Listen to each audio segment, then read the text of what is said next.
pang malakasang baras, 50 kilo, weighted pull-up, times 4 reps. Tapos may static hold sa uli, para lalong may engage ang ating lats. Yan. 1, easy.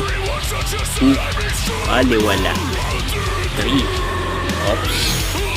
4, op, pinilit. Yan. Kaya ako sa'yo ay, yan. Subukan pa ang ika-5 reps. Tingnan natin kung kaya nga. Oops. Op. Ay, sa next workout, makaka-5 na yan. Full range of motion ang aking pull-up para sulit ang bawat reps. Tapos nagpahinga ako ng 30 seconds. Ito ay paghahanda na rin sa 10 second static hold. Kung nababagala ka body sa iyong progress sa pull-up, gawin mo din to static hold.